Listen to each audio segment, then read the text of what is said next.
Hey guys, welcome back. Tisha here. We're gonna go ahead and get started on 1,000 Pound Best Friends. We begin this episode with Dr. Proctor telling Tina that she's not approved for surgery. Basically, in the beginning, Tina was told that there were certain things that she would have to do along with losing weight, which were getting clearance from her primary care physician, making sure she sees the dietitian, and making sure she sees the psychologist. And Tina has not done any of these things.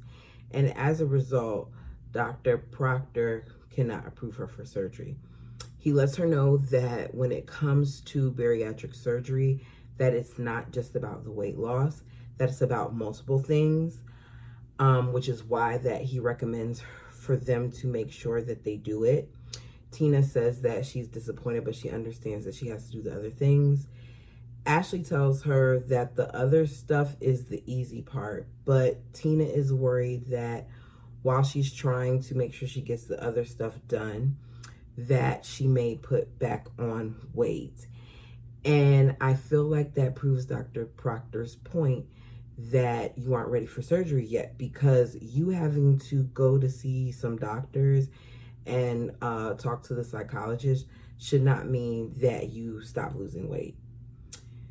The ladies then meet up because they're going to be trying to do this 5K, and I immediately thought this should be interesting since Ashley couldn't even do a half a mile walk when they were at the Fit Farm.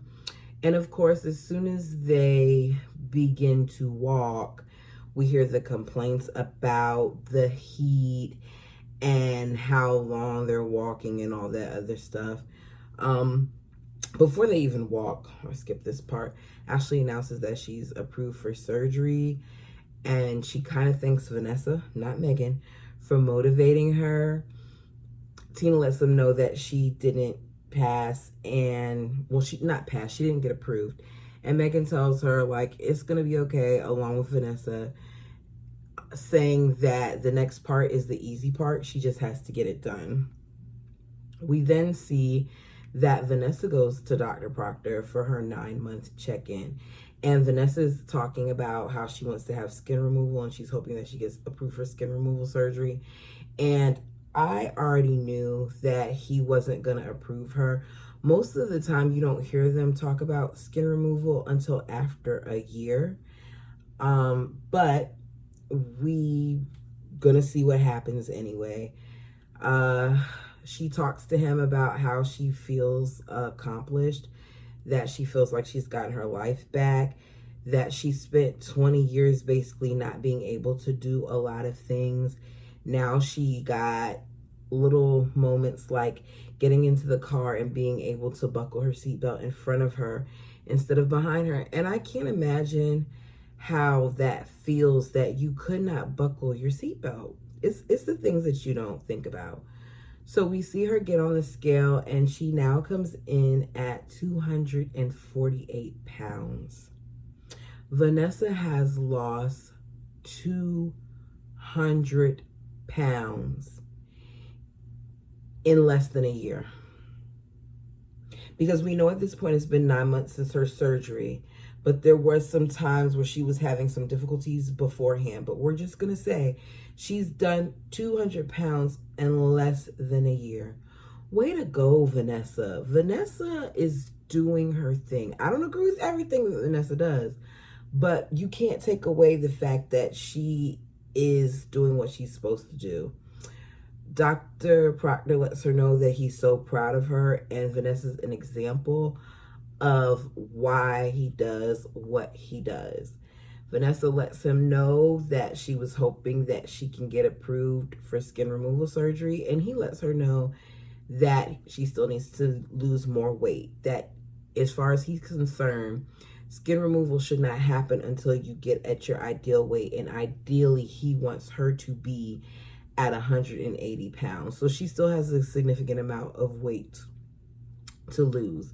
He lets her know that although he feels this way because she shows some of her flaps, that he's gonna arrange for her to talk to a contour surgeon just so she can get a better idea of what may come. We then see her in the confessional showing us all of her flaps and folds and creases and talking about yeast and all these other things. And I was just like, okay, Vanessa.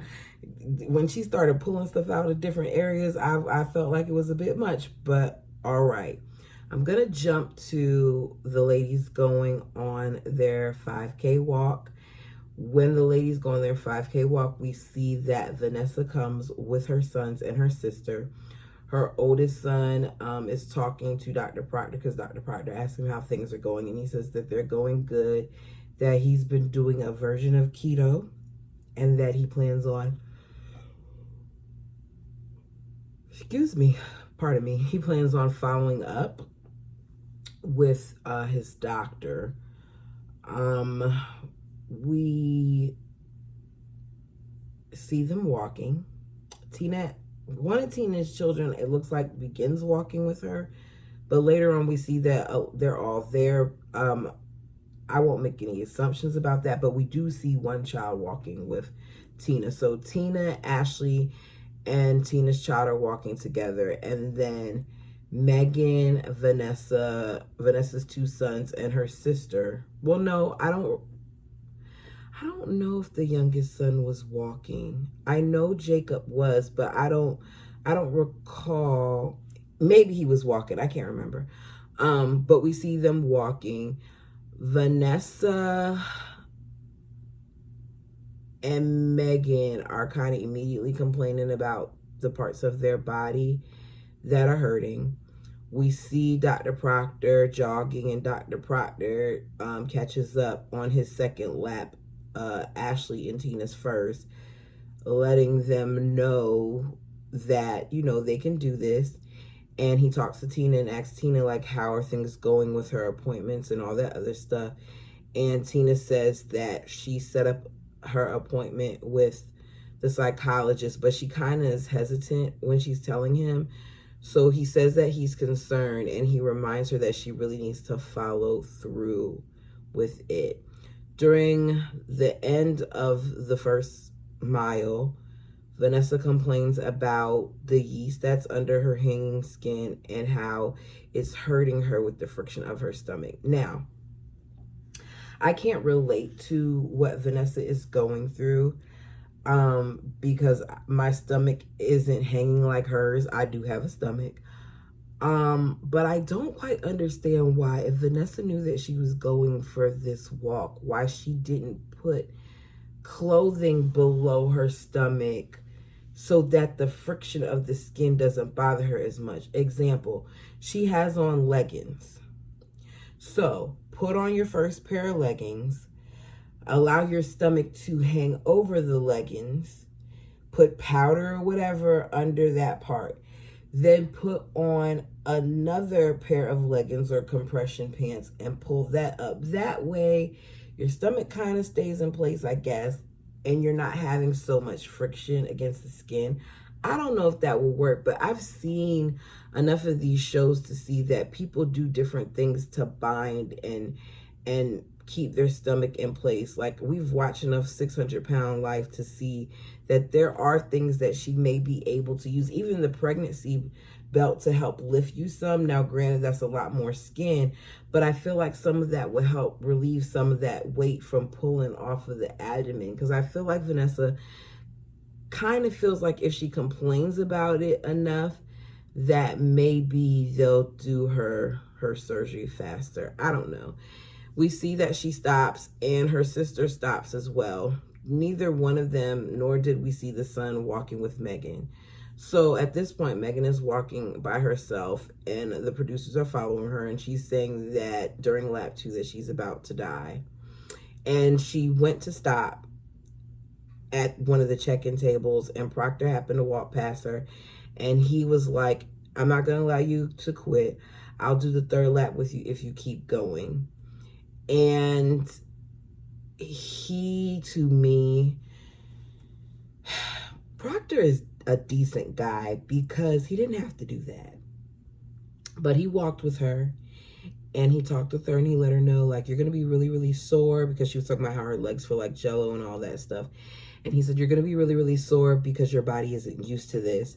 You're going to need to make sure that you stretch. You're going to need to make sure that you drink lots of water. And the next time you come out to do walking, it will get better. Dr. Proctor knows that these ladies aren't working out the way that they're supposed to. Vanessa is doing some work, but he already let Vanessa know that she needs to switch up the way she does things a little bit. He told her to do weight and strength training. And now we know that the Fit Farm wasn't enough. I think that Vanessa was very encouraged by the Fit Farm. I think that the bike does work well for her, but it just to me seemed like the ladies were struggling more than they should have for 3 miles. Okay, we get back to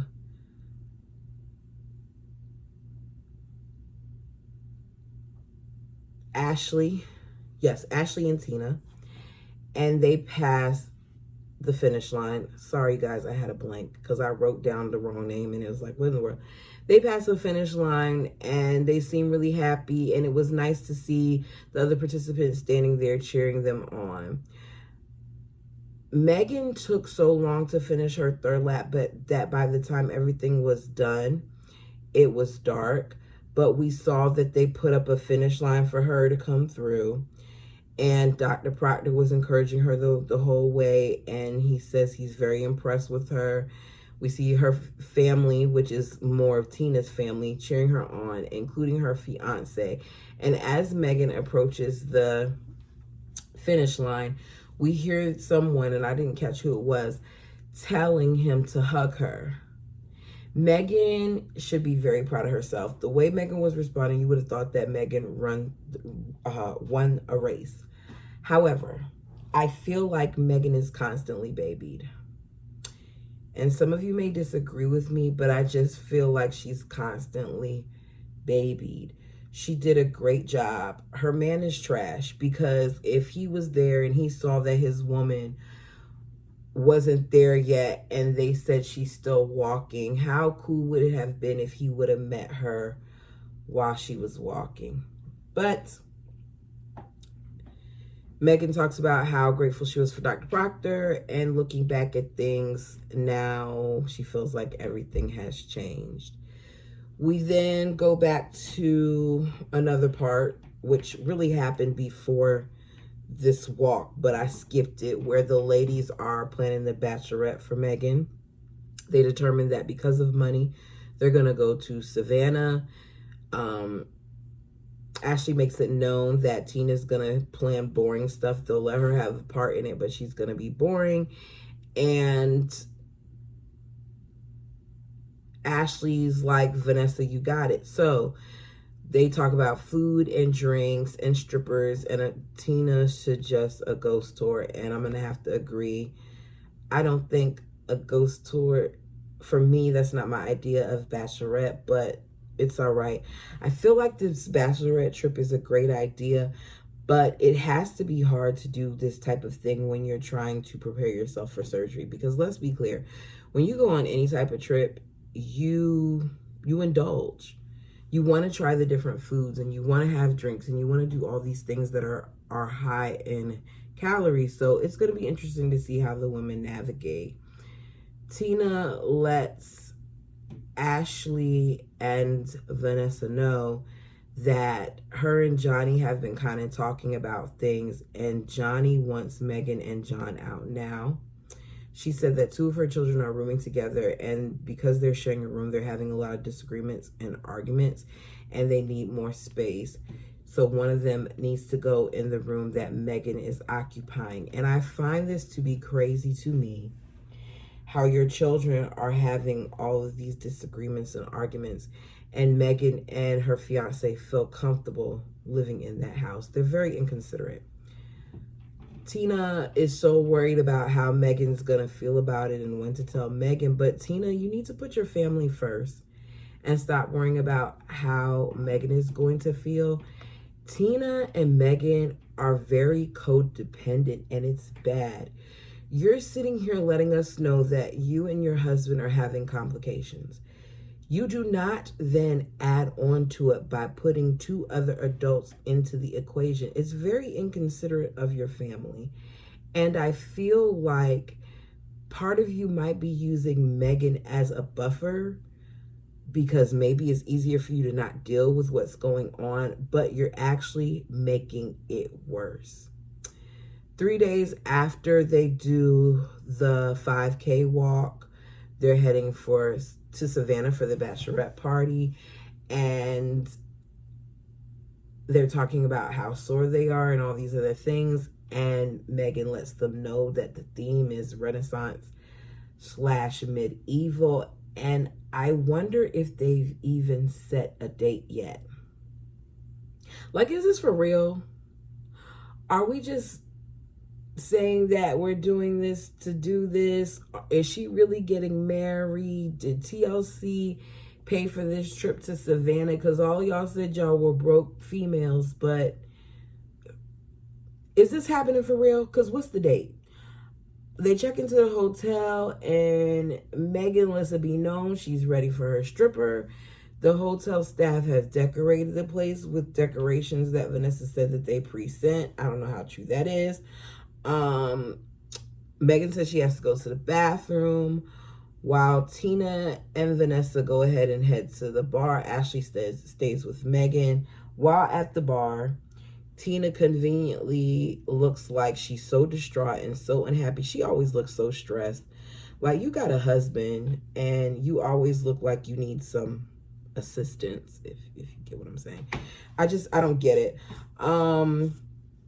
Vanessa basically is like, what's wrong? What's going on? And Tina lets her know that she needs Meghan to move out, and she's thinking about telling her while they're on the trip. I don't think that's going to happen. I think she's going to keep talking about it like she's going to, but I don't think she's going to tell Meghan on the trip. But if you do tell Meghan on the trip, I feel like that's really insensitive of you, because why would you want to tell somebody that in this type of setting? You should tell her when you get back home, and you should take her out, since y'all love to hang out so much, and let her know the situation. You already know that me and Johnny are having some problems, and it's now causing more friction between us because there's too many people in this limited amount of space where they're still fixing our house. We still have renovations going on, and our children aren't getting along because they're forced to room together when they didn't have to before. It's an inconvenience. I love you, but I need you to go back to your mother's, because I think that's where she stayed when we were first introduced to her in the series before this. But this is not working out. She's supposedly your best friend. You're supposed to be able to tell your best friend anything. Thanks for watching. Let me know your thoughts down below. For those of you who have subscribed, thank you so much. The channel is growing little by little, and I appreciate each and every one of you. You could be anywhere else. You could be watching anywhere else, but you took your time to watch me. Thanks. Have a good one.